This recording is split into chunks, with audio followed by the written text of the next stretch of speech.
So hello, this might be coming out right next to another video in the same day, but that'll depend on if I get things taken care of, because this is as the title says, and we're gonna go with Aiko, and yeah, let's have a little bit of fun. So, if I didn't already set things as I would here, we'll set things on random item stats just for the funs and giggles, but really, we're going left to right with medical history, a Thode 2, character exclusive random item Aiko stuff. And Aiko is, well, already one of the best characters in the game, if not the best, because not only does she start off unlocked, her passive is pretty amazing. So, just going through the lighthouse, charisma, second encounter, second mystery, knowledge, dexterity, and maybe Takushi-san if we get Heart of Darkness in the order I said things, and we'll move on. But as I autopilot through this stuff, yeah, it's... medical history is a bit of an RNG background, but you can take steps to prevent it. Normally, defeating things as quickly as possible. You don't always have that luxury, but if things don't happen, you know, if you don't get injured, that's nice. If you do get injured, you can try to heal it. Of course, we're on Harbinger, so that's going to be a bit more difficult, but it'll depend on our mysteries as we get Teacher, Bulletin, Sailors, Botanist, and Kana. Eels I call Kana, for those who don't know, because you get Kana as an ally during the course of Eels, and you can keep Kana at the end of Eels by effectively trading off 3 reason for an ally that mitigates 1 damage taken. A little bit of backstory in terms of the strategy for that is that Kana, theoretically, if you're taking Eels first, you'll be mitigating damage that you'll be taking in the rest of your mysteries. So if you think you're going to be taking more than 3 reason damage, or the equivalent in your mind, again, strategy is yours to think about, then you'd be taking Kana. However, say for example you have Fatalist and you don't know your mysteries and you don't see Eels in your Fatalist backgrounds or your Fatalist mysteries, then yes, if you get Kana last, then you leave Kana behind. But that goes into a bit more, not optimization, but again, the strategy, because it's hard to be optimal when RNG just decides to oof you, and then you could have taken steps after. And then Botanist and Bulletin are usually mysteries you want to take first, mainly because you can't afford to have roads closed and then take Botanist and Bulletin, because Bulletin takes you out of town 5 times if you want to avoid the boss, 3 times if you decide to fight the boss, but that's usually not a great idea because together is quite a hard boss, mainly because of its HP. And Botanist, for the same reason, roads closed Botanist results in upwards of plus 9 more Doom, if not more, and obviously the investigations that go with it. But that's if you get roads closed early on, but you might as well not leave that to RNG. If you believe in your own RNG, then go ahead and take these 2 mysteries later on. I usually choose not to. Teacher is a boss encounter, but I think I've decided to usually take Teacher later because I want to be able to brace. But again, that depends. And then Sailors is usually I like to save it last to try and grab items to throw away. But it depends on which 5 mysteries I have as a whole. Eels, though, is normally going to be taken first. On Harbinger, the damage mitigation is just too valuable. And then Aiko as well. If I had Prepare, Aiko's doll would be great to remove another point of damage from encounters that normally start with more than 1 on a non-Harbinger difficulty. But that didn't happen, so yeah, away I go.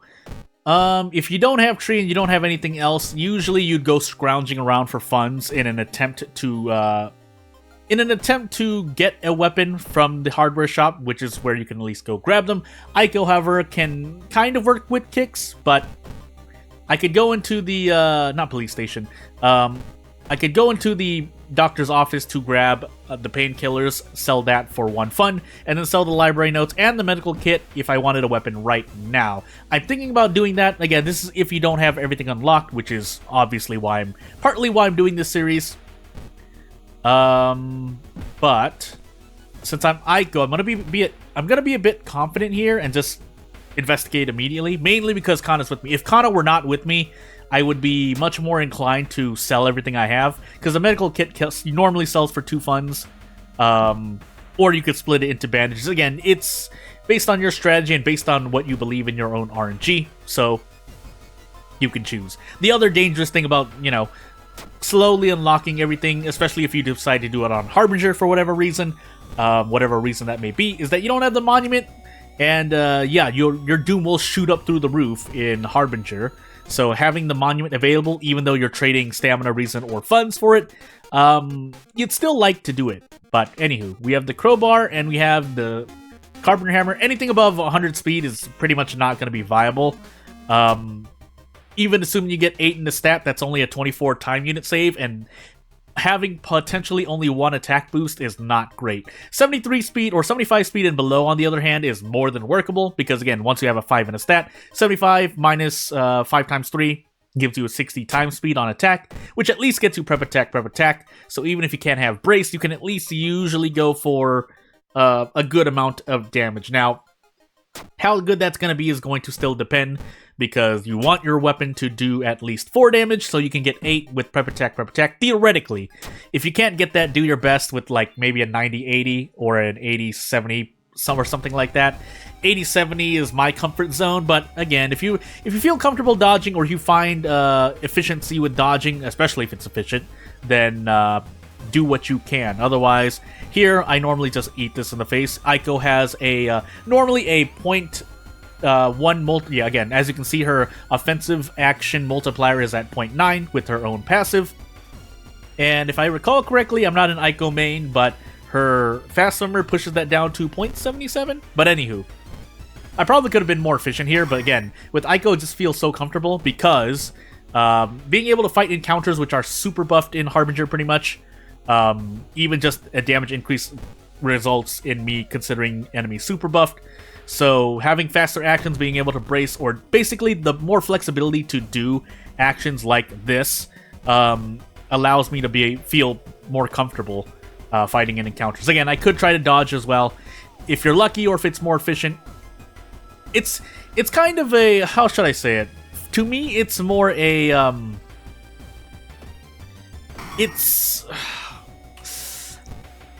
It's weird, because on a non-Harbinger difficulty, dodge sees more use, because a lot more enemies do 1 damage. You get what I mean? And because something that I didn't really mention in any of my tips or guides, or even the tutorial, although the tutorial was more objective at this time of recording, is that dodge sees more use in 1 damage enemies, because, well, you can't really brace efficiently, because brace only lowers things to minimum 1 damage, so therefore you might as well go for a dodge instead of a brace. But again, part of that was that I keep thinking about Harbinger, so it's not like what I said in those guides and tips didn't really apply. It's just that there are cases, a lot more cases than a few cases, where dodge is a more efficient action if you can do the same things you could do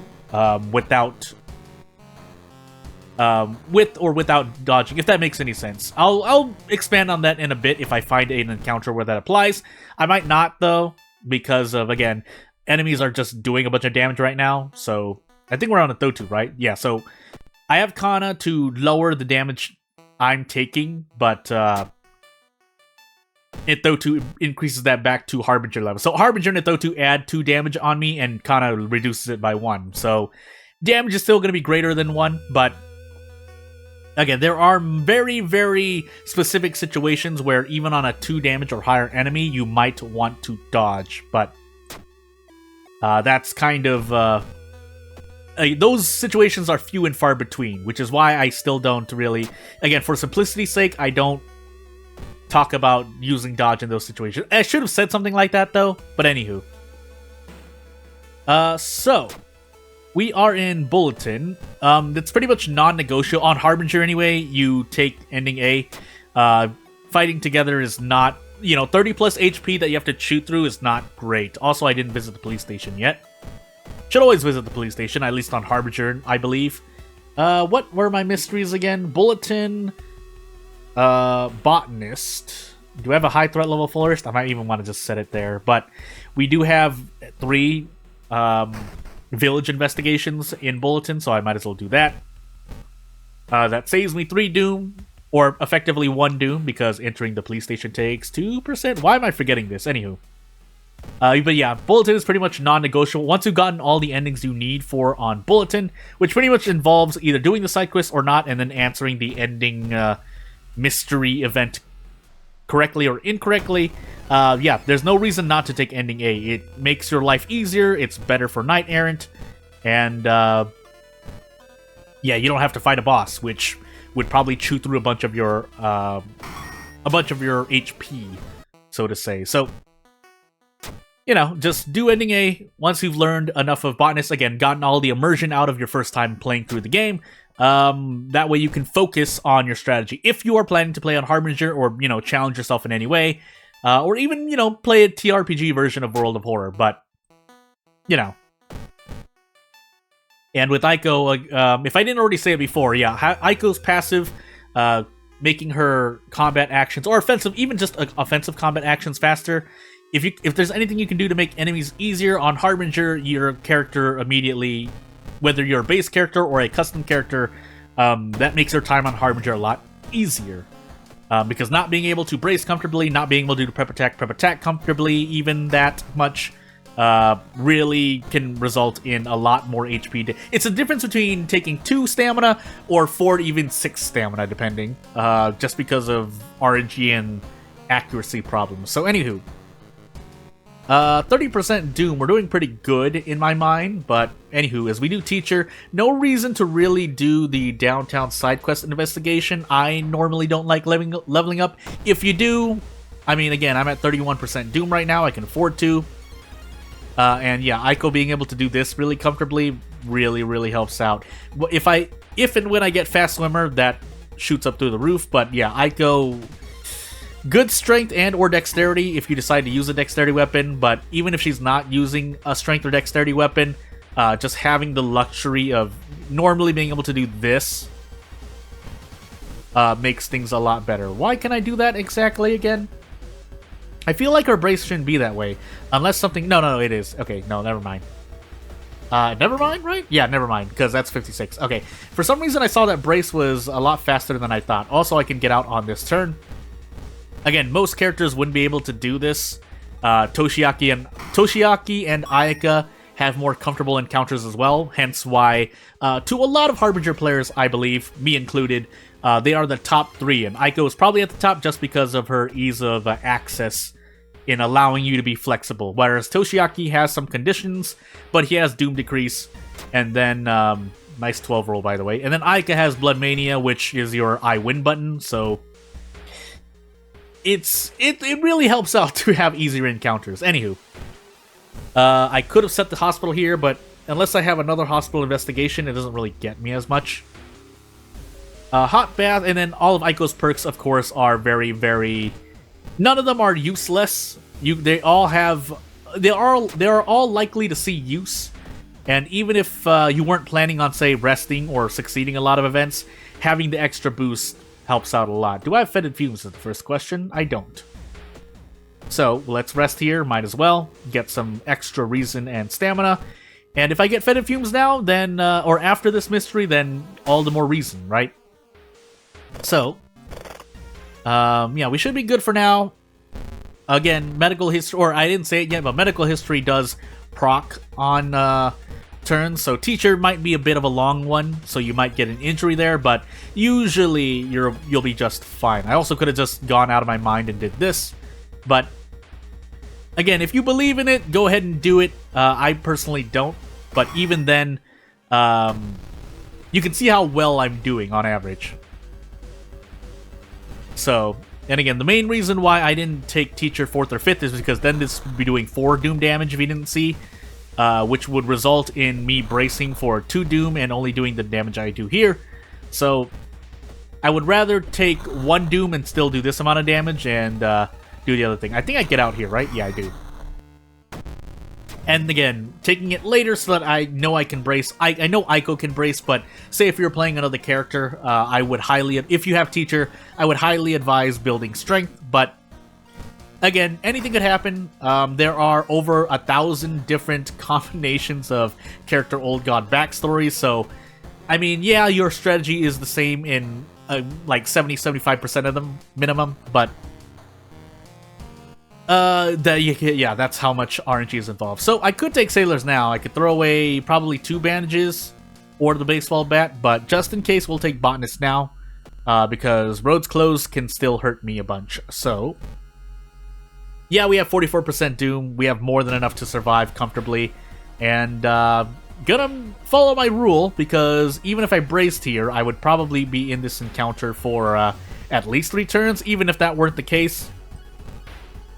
2 all damage is not great, and this doesn't really grant me that much experience. So yeah, losing 4 all for this, you might as well just escape for 5 Doom, and save yourself the trouble as I rest again. Overhealed on reason, but that's fine, I mainly did this for stamina. And away we go. So, we're going to be stuck in this forest. Again, Botanist, if I didn't talk about... I think I talked about it in the first one, but if I didn't, you are normally, as I take a curse... Ooh. Am I going to be receiving more damage here? I might actually. This essentially negates Kana, so I'm not as worried, but I might be worried. We'll see what happens. I don't often do this, but let's find out.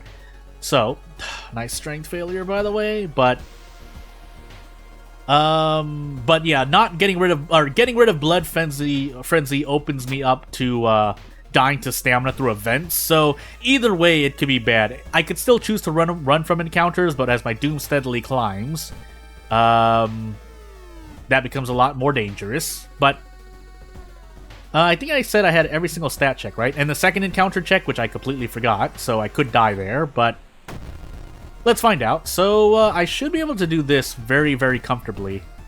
And I can, so -2 all, but I would rather that than run, so I'm making a conscious choice here. And 10 experience isn't the best. I didn't even get a branch from it. I thought you usually get a branch, or am I thinking of someone else?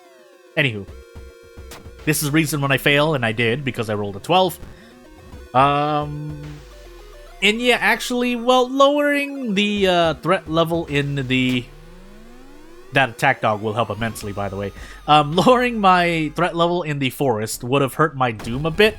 Maybe I should have, but at this point in time, can I do anything interesting here? I can, actually. I get 21 damage per turn, so I know I'm getting a lot of a damage boost, but being Ico, and then getting Fast... This is me getting Fast Swimmer late, by the way. If I had gotten Fast Swimmer earlier, I probably could have one-shot certain encounters, but again, does a lot better than pretty much every single base character. Haru finally is a bit more competitive, but since he's reliant on cigarettes and without having certain sub-locations unlocked, 2 of them to be precise, he becomes a lot less viable at the very beginning of the game anyway. Basically, if you're going to do all of your unlocks, play as Ico, and then if you want to make it easier, play on an easier difficulty. So, the choice is yours. Into Sailors we go. What was our town effect? Arcane Storm. So pretty much nothing. We'll rest once for the sake of resting. And we will move on. We'll hold on to the medical kit just in case we get injured somewhere. But, yeah, Sailors, as we do Sailors... Oh, and then Botanist, let me just sum it up really quick. Botanist, you take ending A on Harbinger. You really can't do any other ending really comfortably. Except maybe you defeat Shiro-san, but that requires you to visit the school twice. So we weigh that against what you decide to do. Here in Sailors, however, if you are taking Timeline B or random timelines, you do not want to fight the boss here, especially as your last mystery. That is a bit much. That's a lot of HP to chew through, and the boss here could be doing anywhere from 4 all to 6 all, actually. Considering what curses and me being on a Thotu is, he could... 5 or 6 all damage is not out of not an unlikely occurrence. I can still probably one-shot this encounter if I decide. Well, probably with taking a risk, I could. Because that would be 9, 7, 16, 23, and then throw the baseball bat. So we'll do that. Hopefully we hit this. If we don't, I'm going to be very sad. But we do hit it. We'll keep waiting. We'll wait until the very last moment to throw 2 items away. The reason I do that is because, nice 12 roll by the way, is that just in case you pick up an item somewhere, then you can throw items away, and make sure that you don't Yeah, make sure that you don't miss out on anything you could throw away. So if I had gotten another item, I would have not turned that medical kit into what it was, but hey. And like this, we should be pretty much good to go. I'm probably only going to do one run here. None of these are really going to help me, so I'm just going to build strength. And we should just be able to brute force the lighthouse. But just in case, we'll, you know, do a little check here. Grab an extra 3 damage. I don't know if I have Toxic Sun. Nope, we don't have the 6th floor. The icon is literally a dark picture of the lighthouse. So all we need to do is remember our seconds, and even if we fail both of them, we should be able to survive. We should be able to survive no matter what. Because I know I passed the strength check and dexterity check, so I cannot take more than 3 stamina damage. And I have more than 6 reason, so I will survive. Reason-wise, I completely didn't care about that, because again, I should be able to survive no matter what. I think we did bulletin second. We did. And yeah, we're pretty much good to go. Again, I've seen some people complain about the lighthouse and dying here.